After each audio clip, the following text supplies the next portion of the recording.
Pub landlord Mick Hughes is ferociously attacked in the living quarters above his bar. He's battered and beaten over the head and left bleeding to die. After hundreds of hours of investigation, the police are baffled. They just don't have enough evidence to make an arrest. There was a feeling of a marathon about that inquiry.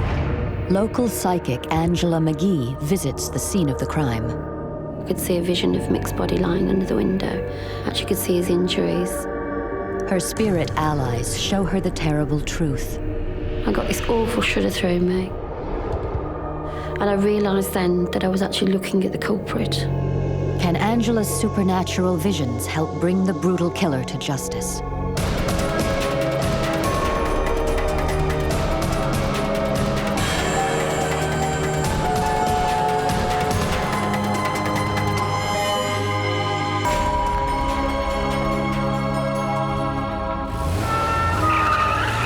Sunday, April 27th, 2003. Police race towards the quiet village of Pelsall near Birmingham, towards the Royal Oak pub. Staff arriving for work have found the body of the landlord, Mick Hughes, brutally bludgeoned to death. Detective Inspector Ian Bamber and Detective Constable Mike Crump have the job of catching the killer. Mick's body was found in his private bedroom area that was on the first floor of the pub. He had sustained serious head injuries consistent with him being struck with an object. The attack had been ferocious, sustained, and really malicious. If offenders had meant to incapacitate him, to render him unconscious or knock him out, you could have easily done that with one or two blows, but no, they hit him again and again and again. The bedroom upstairs where Mick slept was ransacked. All the early indications suggested was that it had been a burglary that had gone drastically wrong. Michael Hughes was a family man, just 2 months away from his 60th birthday. His daughter Sharon is devastated by the news. You see it on TV, but until you've actually lived it, you can't describe how it destroys you as a person and as a family. You really can't. They asked me and my sister if we could go down to the morgue and identify my dad's body. It was the worst thing I've ever had to do in my life. Sharon and her family are desperate for justice. But despite weeks of intensive forensic investigation and hundreds of interviews with local people, the police cannot find any conclusive evidence. A neighboring publican decides to call in psychic medium Angela McGee. I had a phone call from a friend and she asked me to go down to help with the local murder. And my reaction was, what if they don't believe, you know? I'm not going to go down there and look stupid. I said, I'll wait till I get a message through spirit. I'll wait till the right moment. Within days, that moment comes. Well, I had a message from my own father in spirit. It was him that actually told me to go. He said, what about this murder? What about this murder? And then I knew I had to go. I believe that mediumship, you are an instrument of the spirit world. It's not voluntary. You just do what you have to do. Angela drives to the Royal Oak pub. She's never been here before and knows nothing about the murder, but that is about to change. I sat there in meditation for a little while, said my prayers, and put my hands up and said, dear God, what have I got to tell these people? With that, I had a vision. I saw 3 men climbing up a black fire-escape staircase, over the roof, over the railings, and in through the French windows. And I thought to myself, that is where they've got in this building. Emboldened by her vision, Angela decides to go in. She is greeted by Beryl Chapman, former partner of Mick Hughes, who is looking after the Royal Oak. Beryl shows Angela to the living quarters of the pub. She stands in the hall. Then suddenly she is shown a second vision. I could see bodies struggling, as if there was a real push-pull-you type thing going on, and there was blood. It was just a flash, literally a flash, a vision. Angela goes to the bedroom where Mick met his grisly fate. As she moves into the room, Spirit sends her another terrifying glimpse of the past. Again, another flash, vision. I could see a vision of Mick's body lying under the window. Actually could see his injuries in his head and down the one side. Now Angela sees something wonderful. And all of a sudden, I saw Mick in my mind's eye. The spirit of the dead publican appears standing before her. And he was making a point of a thick gold chain bracelet which was holding up. Mick tells Angela that his killer also stole his bracelet. Mick said that he knew that person, he had drunk with that person, he had fished with that person, he knew that person very, very well. I felt totally aghast. I just thought, take a deep breath here, I can't believe what I've just heard. It's an astonishing revelation. But before Angela can react, she has another vision. 3 men running away. It's almost as if they've rushed past me, and if I could feel their panic. But one of them had something the size of a shoebox with him. That's all I saw. Angela has never experienced such an incredible barrage of visions, but as she leaves the pub, she has the most terrifying insight of all. As I walked through the pub, I glanced at the bar, and there behind the bar was a young man pulling pints. I got this awful shudder through me, complete coldness. I just felt that there was complete emptiness there, as if it got no soul. And I realised then that I was actually looking at the culprit. Not waiting to see his face, Angela runs from the pub. If she's correct, the killer is still right under the noses of the police.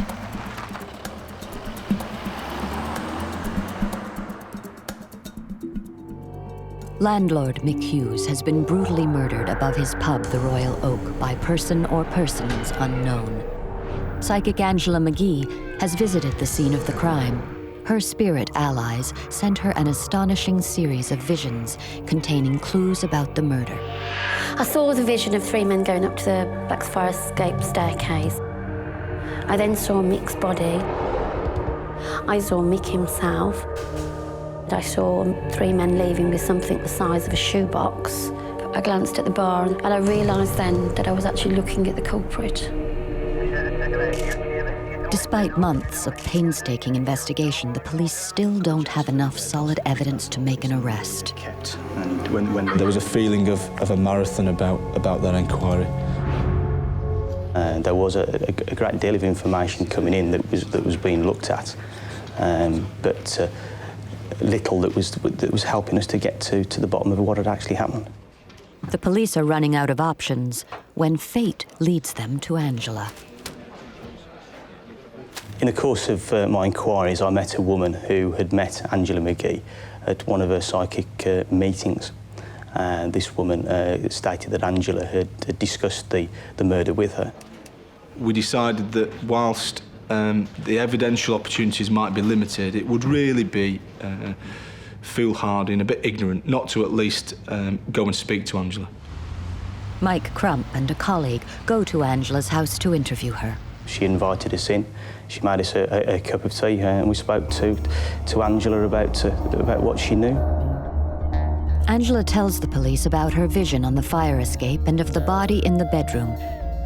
She had no way of knowing these things, but her account matches closely what police found in forensic examination. I was startled and sceptical,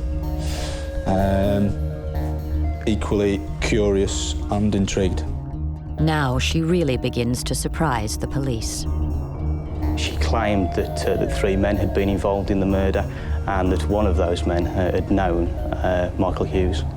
It sounds incredible, but Angela's information fits with a number of theories the police are working on. To put numbers on offenders raised some eyebrows, but from analysing the scene and trying to generate some hypotheses around what had happened, I think we were all fairly comfortable that it was more than one. She'd had a vision of them running away, one of them carrying a shoebox-shaped object. The police know what Angela does not, that a safe the size of a shoebox was taken from the pub. We clearly knew that the safe had been ripped from its housing, so to hear Angela describe a box-shaped object being carried by a man was fascinating. Angela's visions confirm facts the police already know or things they suspect. Her account fitted in on a number of features with the hypotheses that we were running on. The difficulty for us was trying to match any evidential facts that we knew about with Angela's vision. At the time of speaking to Angela, I was a little cynical and sceptical about the information she was providing, but in the fullness of time it was quite surprising how accurate some of the information she provided turned out to be. Angela has given the police fresh clues, but for now they don't know what to make of them. The lead officer tries to reassure Mick's grieving family. He'd come out and he'd explain there is things happening and we are working, but obviously we can't tell you everything in case it leaks out or in case it's wrong information we're receiving. He said, but trust me, we will sort this out and we will come one day with the answers for you. For the police, the pressure is on. Then Angela McGee has another startling revelation. I woke up the one morning, as I do sometimes, with messages. What I kept getting in my mind was a dolphin, block switch, dolphin, block switch. Angela phones a friend to tell her about the message. I was telling her about, I'm sure this is to do with the murder. I was getting the dolphin, block switch, a dolphin, block switch. And she said, there's a dolphin pub. I wanted to relay that information to Mike Crump, so I gave him a call. Operation Greenside, DC Crump speaking, how can I help you?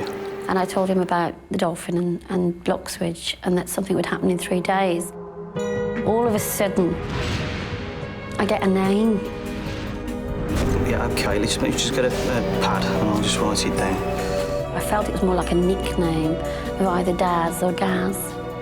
And I felt that was also associated with murder. Angela's information is relayed to the incident room, but for now, it's useless. Then, the police make a key discovery.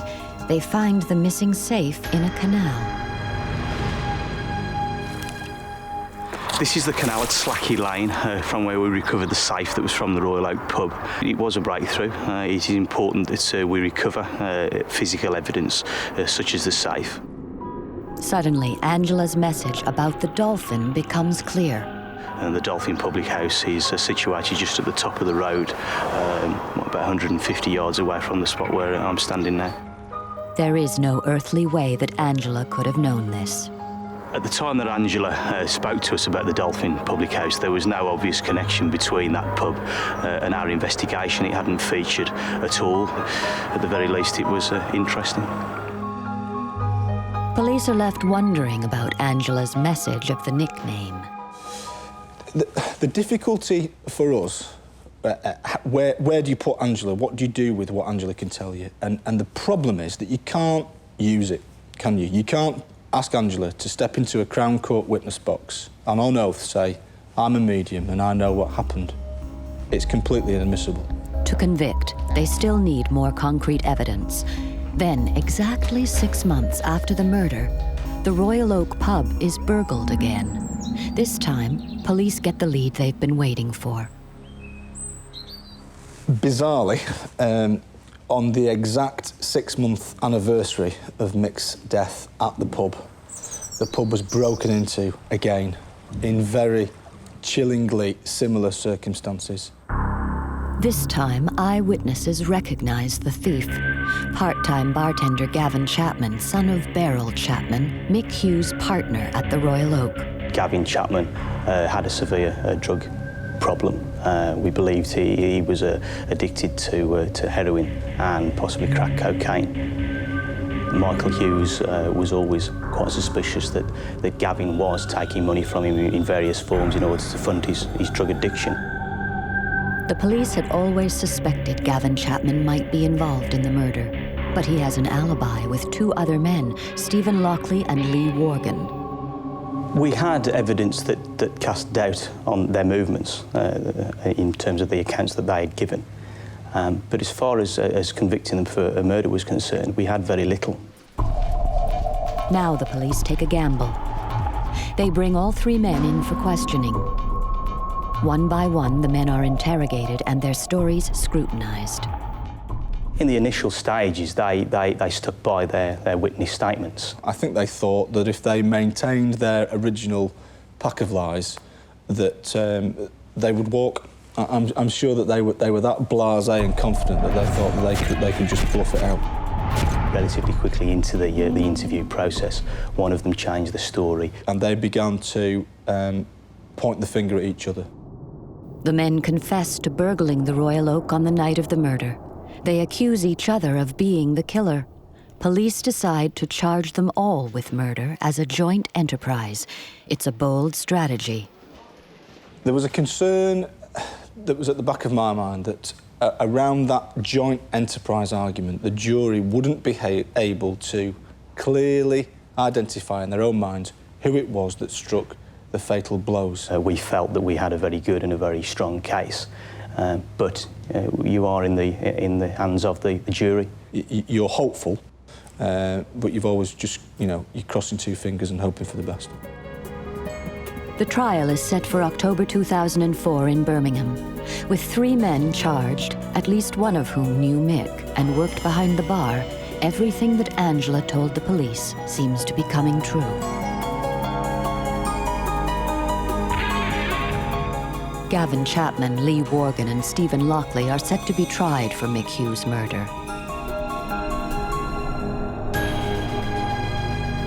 Waiting for the result, Angela goes on with her normal work as a medium.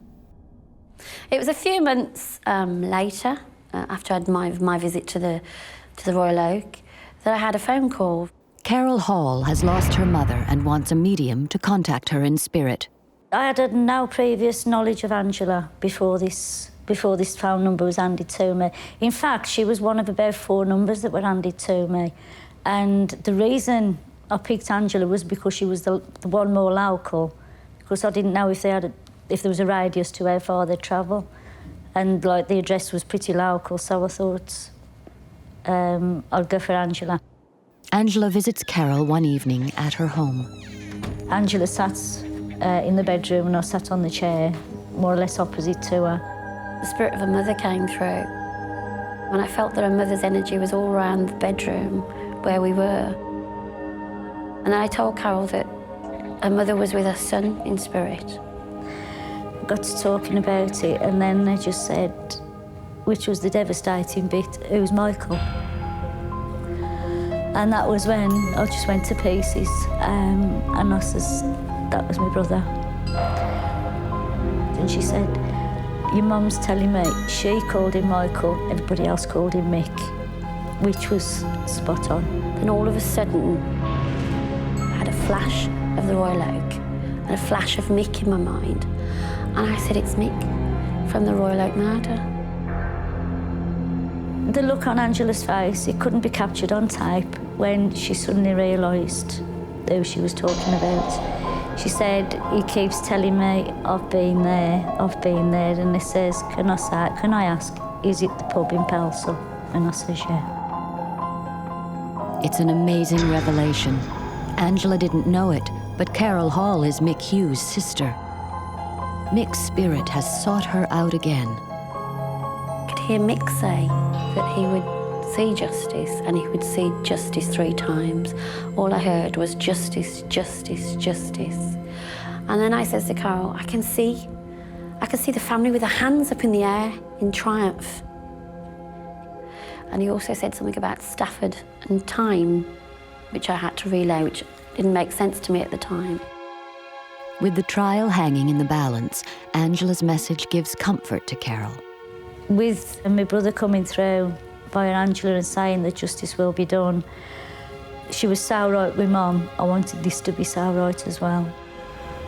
But until the jury gives their verdict, the family can only hope that Angela's telling the truth.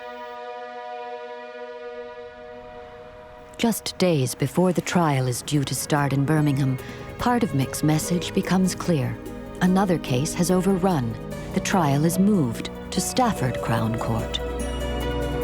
The court case, up until the Friday prior to the Monday's date for the court case, was going to be Birmingham, then it was going to be Wolverhampton, and on the Monday we had to go to Stafford, which was uncanny, very uncanny, because we weren't aware of that, nobody was. For police and the family, it's a tense time. You've always got that element of doubt in the back of your mind, and you're worried about how the jury will perceive the evidence that you feel is very strong, and how your witnesses will come across as well. The trial runs for 3 long weeks. I was struck by how appallingly badly the 3 male defendants conducted themselves throughout the whole trial. They sat at the back of the court and grinned, chuckled to each other, made smug comments about some of the witnesses that appeared in the witness box. And when they were ultimately asked to give evidence, they made the worst job of it I've ever seen in my life. They were absolutely appalling. They were flippant, clearly telling lies. Chapman was asked whether he wanted to take the oath, and his very first words to the jury were, "Whatever." He did himself no favours.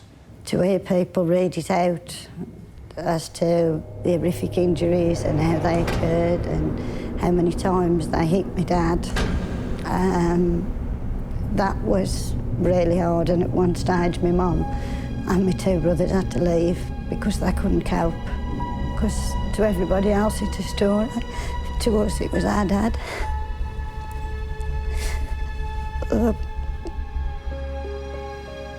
Finally, the moment of truth arrives. When the jury went out, the courtroom is charged with emotion. It's all right, I'm just sitting there thinking, please God, let them say guilty. The 3 men are found guilty. As Angela predicted, justice has been done 3 times. Each of the 3 men were convicted of the murder of Michael Hughes. They were also convicted of burglary and attempting to pervert the course of justice in terms of having lied to us in the form of their witness statements. It was just unreal. It was a dream come true. As the family leave court, a photographer is waiting. He said, well, for the picture you're going to have to punch the air and smile. In a flash, Angela's last vision becomes reality. But when I saw them, their hands go up, and I thought, yeah, that's completed the picture now. Angela's messages to the police and the family seem to have proved uncannily accurate. On speaking to Angela initially, I was quite cynical and sceptical about the nature of the information she provided. But in the fullness of time, aspects of it turned out to be quite accurate. Whilst it was always of limited value to us as police officers, this was nevertheless surprising. Stepping outside the police officer function and thinking about myself as a person and Carol and Sharon spending some time with Angela, if I found myself in the same circumstances and I saw that olive branch of hope, would I reach out for it? Yeah, I probably would. It's been an incredible experience for Angela. I feel I've done my job's worth. I know that I work for the God Energy Force and the God Energy Spirit, and I'm just an instrument. But to me, it's like a pat on the back, I think. It was just a nice pat on the back.